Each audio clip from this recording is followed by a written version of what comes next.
Assalamualaikum warahmatullahi wabarakatuh. Apa kabar pemirsa di rumah? Mudah-mudahan semuanya dalam kondisi sehat dan baik tentunya. Kembali saya Roni Waluyo hadir ke hadapan Anda dalam Visi Zakat. Dan kali ini kita akan membicarakan mengenai peta kemiskinan. Waduh, agak serem nih ngomong soal kemiskinan ya.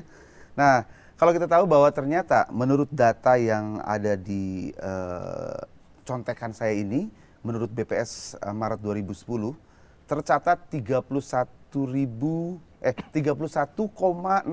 juta jiwa berada di bawah garis kemiskinan. Ini berdasarkan kriteria garis kemiskinan BPS, yaitu 200.269 per kapita per bulan pendapatannya.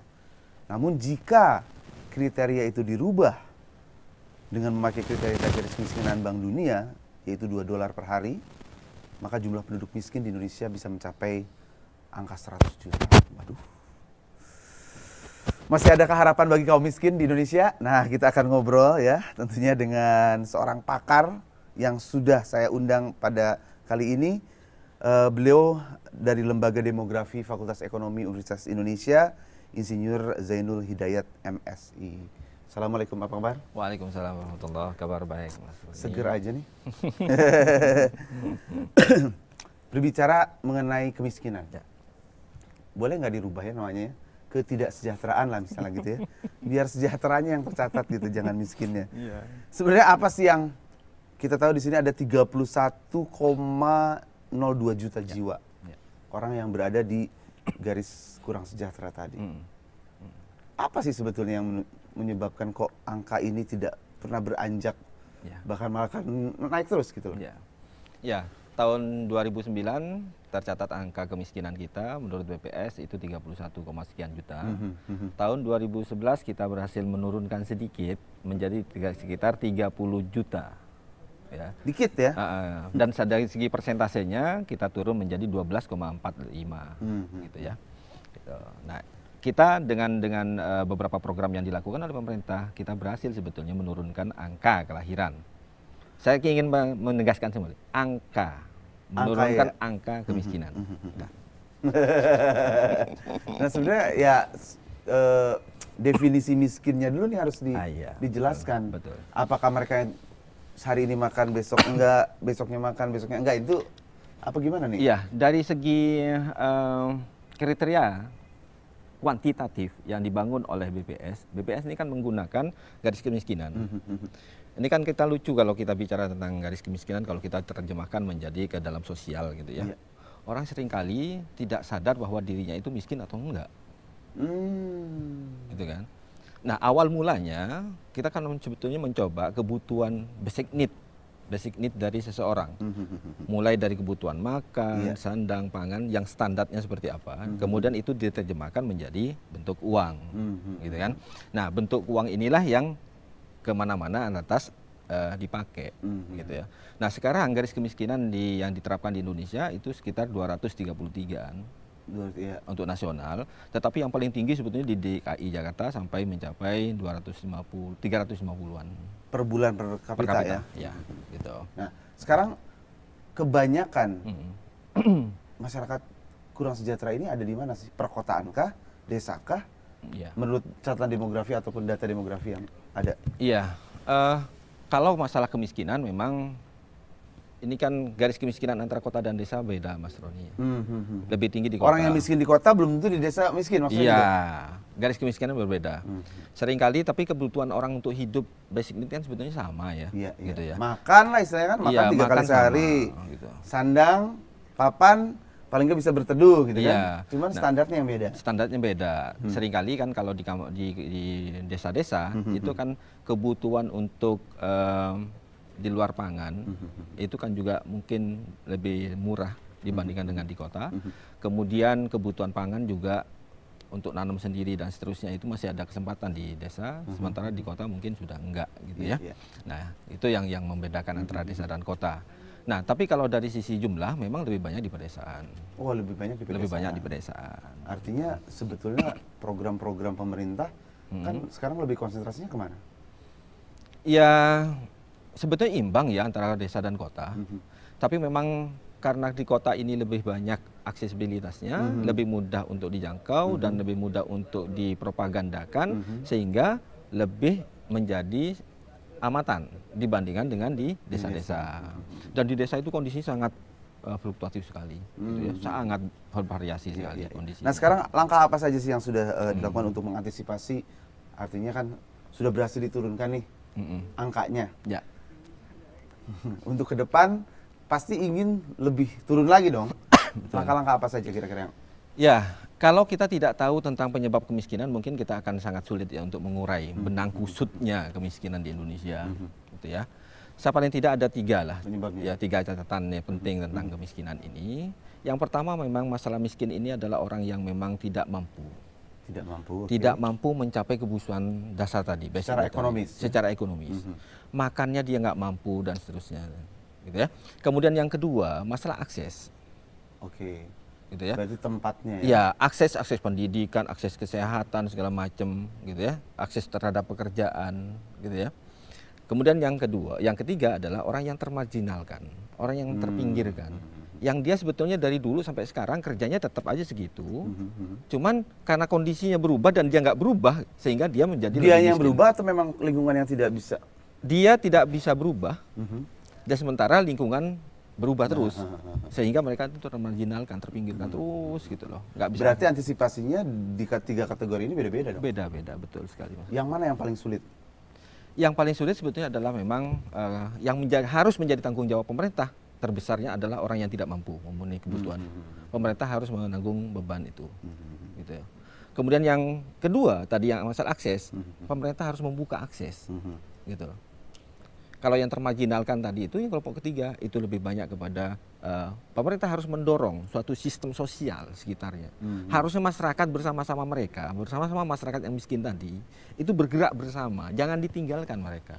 Padahal kita tahu bahwa masalah kemiskinan ini, terutama pada saat udah mulai dekat-dekat kampanye tuh ya pergantian pemerintahan, pilkada, pemilu dan segala macam, menjadi isu nasional, ya. Betul nggak? Betul. Tapi kok nggak berubah-berubah ya? Ya. Yang memprihatinkan sebetulnya adalah yang membuat kemiskinan ini menjadi komoditi politik itu adalah orang-orang politisi, bukan orang miskin. Ini harus dibedakan. Jadi miskin yang dipolitisir. Ada yang mempolitisir tentang kemiskinan, gitu ya. Bukan kemiskinannya yang Atau mungkin dibikin suasana miskin biar enggak juga ya?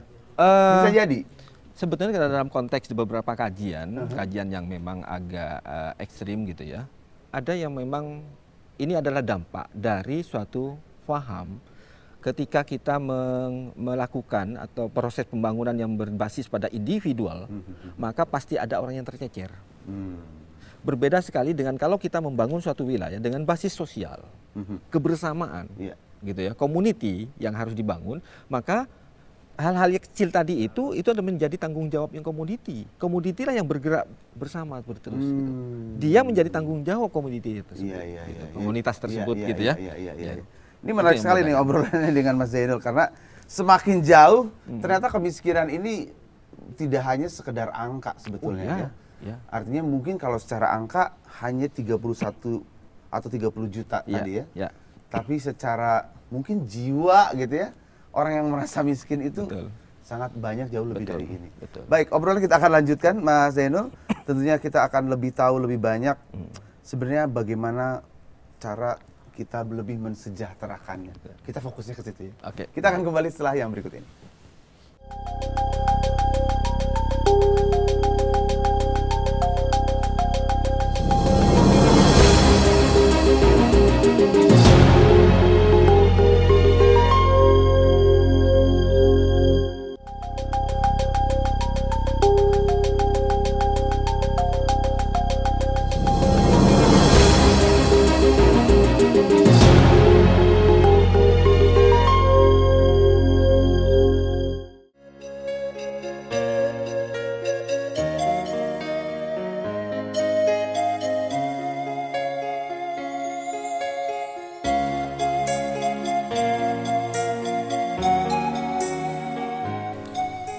Kemiskinan masih menjerat kehidupan sebagian penduduk Indonesia.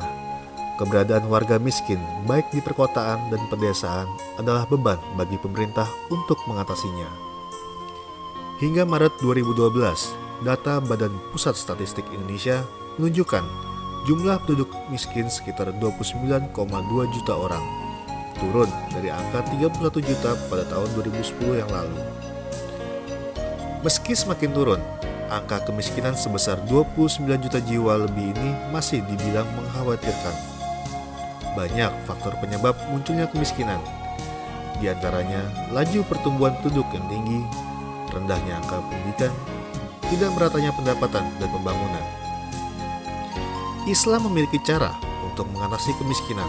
Salah satunya adalah zakat dan infak. Berzakat merupakan cara berbagi atau pemerataan kekayaan. Zakat adalah wajib bagi yang mampu, dan zakat harus diberikan dari penghasilan yang halal. Dari harta yang diberikan oleh Allah Subhanahu wa Ta'ala, ada hak yang harus diberikan untuk kaum duafa. Melalui zakat dan infak, masyarakat miskin dapat terbantu dan diberdayakan untuk dapat keluar dari kemiskinan. Pemberian zakat dan infak tidak hanya untuk keperluan konsumtif, tetapi juga produksi. Tujuannya agar masyarakat miskin tidak terus-terusan bergantung pada zakat dan infak.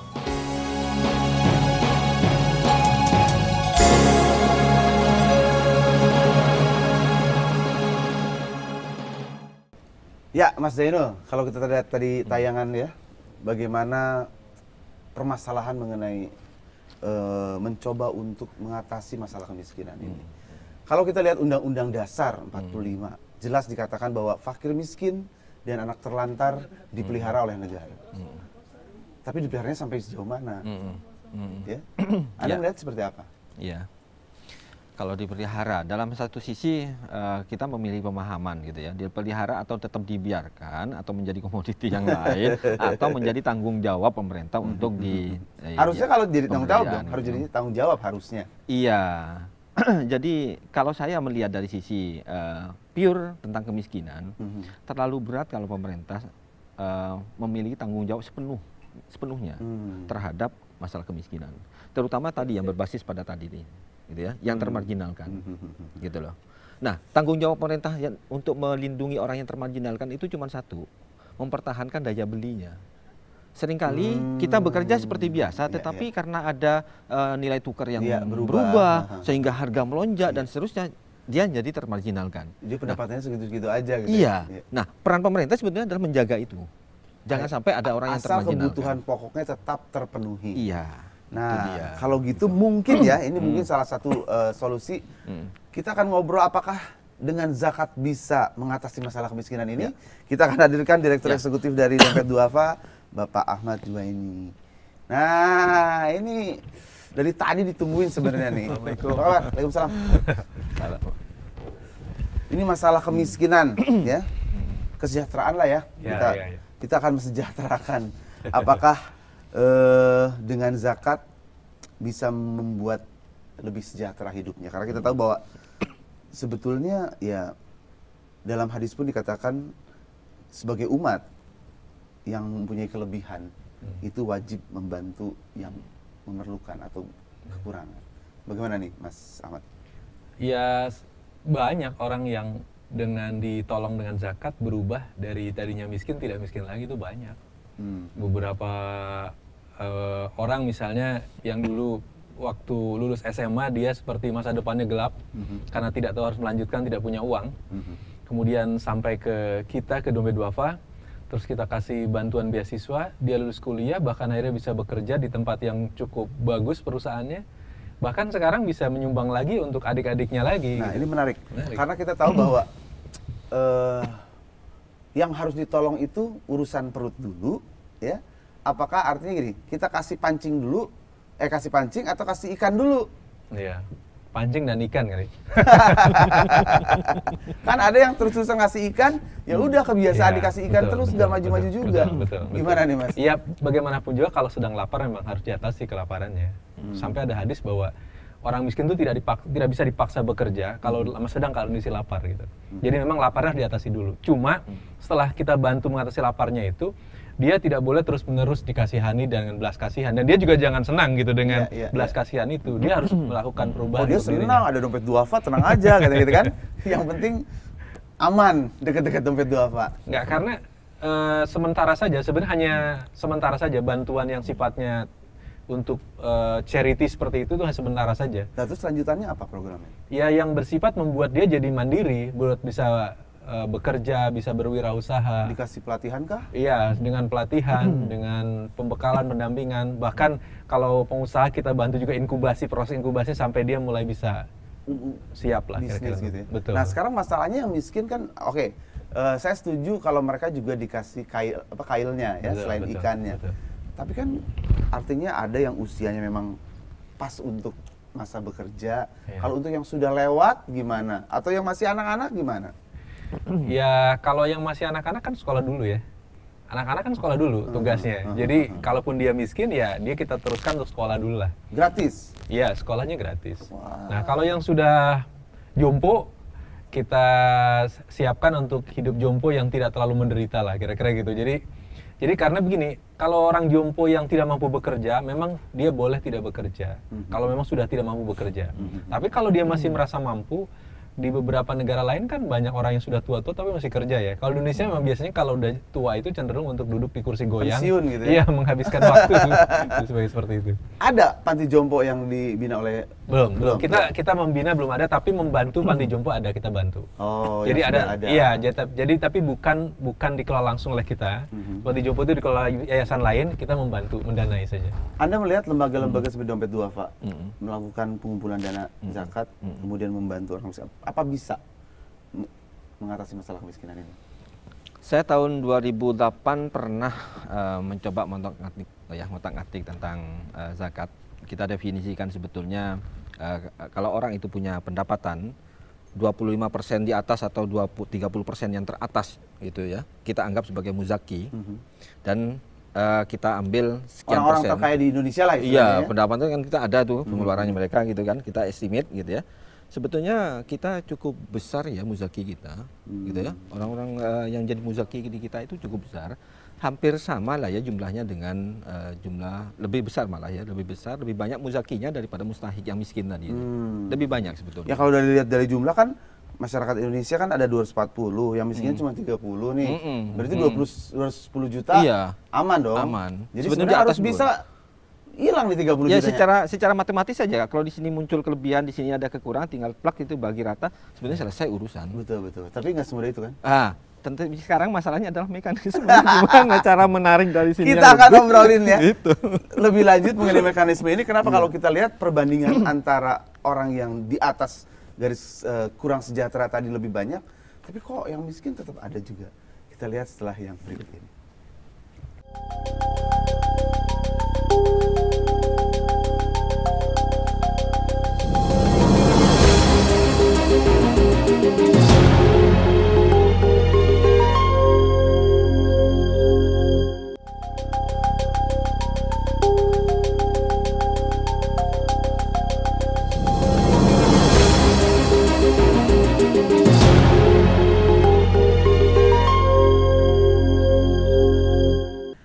Ya, baik pemirsa, Anda masih bersama kami di Visi Zakat dan kita masih membicarakan bagaimana solusi untuk lebih mensejahterakan ya masyarakat-masyarakat yang hidup di bawah garis kesejahteraan tadi ya.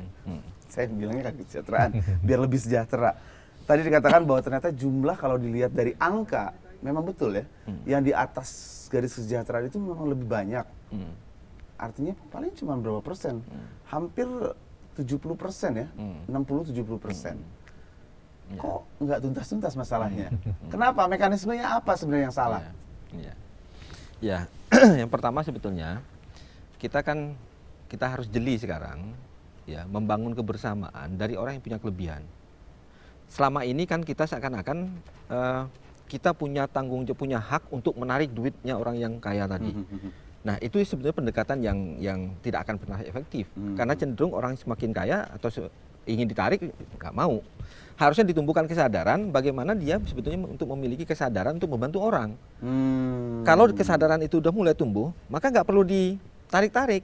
begitu dia melihat orang yang kurang, dia pasti akan mengeluarkan. Iya. Gitu. Nalurinya yang dibangun seperti itu, gitu ya. Nah, itu kan dalam agama saya ajarkan seperti itu, gitu ya. Karena kita punya kelebihan itu rahmat dari Allah dan harus membantu pada yang kurang. Itulah ajaran agama, gitu kan. Nah, saya cenderung untuk membangun visi sosial itu seperti itu. Nggak usah jauh-jauh lintas wilayah, di lingkungan kita saja sensitiflah kita terhadap masalah kemiskinan ini, maka dalam waktu yang bersamaan kalau itu dilakukan oleh semua orang, maka urusan kemiskinan itu di Indonesia akan cepat selesai. Mas Ahmad, idealnya seperti apa sebetulnya? Ya, memang kalau misalnya semua orang kaya di Indonesia ini yang mampu berzakat saja, dan berzakat kemudian dimobilisasi dengan benar, dikelola dengan benar, disalurkannya dengan benar, saya kira mungkin 70-80% masalah orang miskin Indonesia bisa diatasi. Iya, itu Jadi betul. masalahnya ada di mana sebetulnya? Ya, artinya kalau dilihat dari angka matematis tadi, nggak terlalu sulit memecahkannya. Tapi kok nggak selesai-selesai? Iya, karena sekarang ini masih banyak orang Indonesia itu kan bayar zakat, seneng juga dengan bentuk-bentuk bayar zakat yang tanda petik orang berbondong-bondong suruh ngantri dalam bentuk ribuan orang, kemudian dikasihkan sekali selesai. Belum ada korban-korban pinjak gitu ya? Itu budaya kita masih banyak yang seperti Apa itu. betul yang disebut miskin dipolitisasi? Politisasi kemiskinan. Politisasi kemiskinan. Benar nggak ada istilah seperti itu? Pak Syarif selaku Ntar gini. apa dulu? Artinya gini, kan kalau kita melihat bahwa kalau betul tadi yang dikatakan oleh Mas Ahmad, semua orang yang mempunyai kemampuan membayarkan zakatnya, sodako, infak dan segala macamnya dengan benar, kemudian disalurkannya dengan betul. Artinya kan kerja dari Dompet Duafa ini lebih fokus kepada bagaimana membangun bangsa ini, bukan masalah kemiskinan terus gitu kan, benar nggak? Betul. Nah ini gimana jalan keluarnya kalau gitu? Iya, kalau saya bilang sih ya, untuk memotong mata rantai kemiskinan yang paling efektif, gitu ya. Kalau katakanlah Dompet Duafa, gitu ya. Ini kan pihak private bukan pemerintah gitu. Maka yang paling efektif sebetulnya adalah mencoba untuk memotong mata rantai melalui pendidikan. Pendidikan. Nah, dan kalau pendidikannya sudah selesai, luaskan kepada masalah kesehatan atau jaminan kesehatan, terutama untuk orang-orang jumpu, gitu ya. Nah, biarkan pemerintah yang mengurusi masalah kebutuhan basic need untuk makan dan seterusnya, akses terhadap pekerjaan, gitu ya. Nah, tetapi kalau yang private itu lebih baik kepada memotong melalui pendidikan.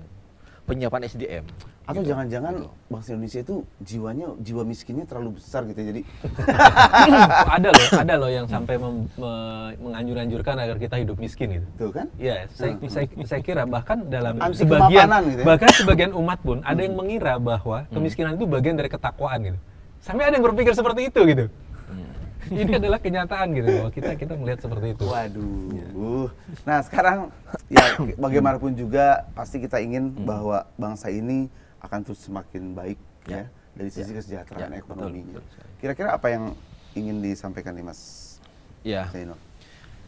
Pertama memang kalau dari segi pemerintah harus lebih fokus sebetulnya gitu ya untuk mengambil segmen ya pemberdayaan masyarakat. Akses masyarakat inilah yang harus dibongkar dulu oleh pemerintah. Akses itu dalam bentuk apa misalnya? Sarana prasarana pendidikan, kesehatan, gitu ya.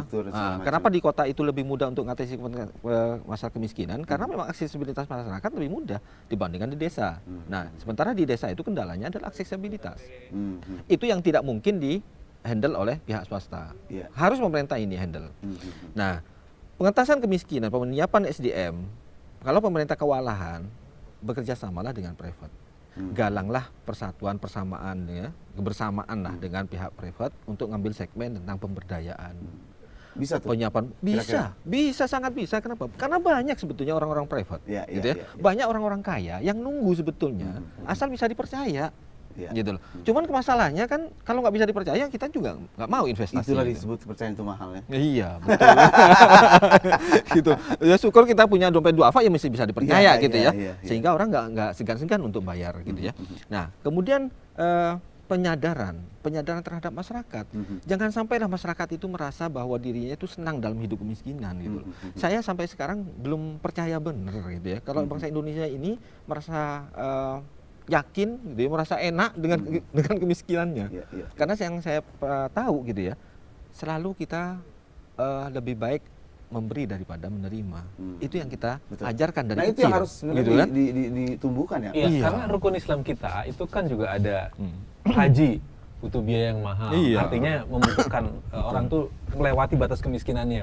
Zakat sendiri juga Betul. kalau mau dibayarkan orang sudah lewat dari kemiskinannya. Batas nisab, Jadi ya. sebenarnya spiritnya Islam itu lebih cenderung mengajarkan kita mendorong menjadi manusia yang mampu, bukan menjadi orang miskin. Iya. Gitu. Dan orang yang sempurna keislamannya juga bisa diartikan orang yang telah melewati batas kemiskinannya. Bukan orang yang miskin itu yang justru paling sempurna keimanannya.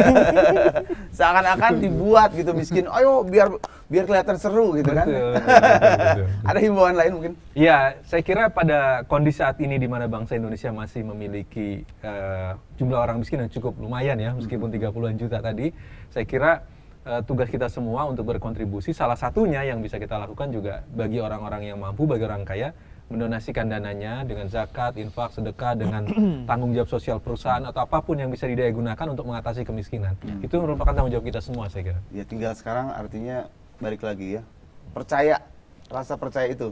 Kepercayaan yang sekarang lagi diemban oleh Dompet Duafa ini kan sebuah amanah yang cukup besar. Iya, Dan iya, itu alhamdulillah sudah terlihat oleh semua para musaik yang menitipkan dananya kepada Amin, dan mudah-mudahan terus dikawal kami juga supaya tetap amanah. pastinya. Sekali lagi terima kasih Mas Jeno sudah Baik, hadir di baik. Visi Zakat hari ini. Mas Ahmad, nanti kita akan ketemu lagi tetap ya. Dan saya yakin obrolan kita ini juga menjadi inspirasi untuk Anda semua, bukan masalah miskinnya, tapi bagaimana mensejahterakan melalui zakat. Saya Roni Waluyo undur diri, kita ketemu lagi di Visi Zakat selanjutnya. Assalamualaikum warahmatullahi wabarakatuh.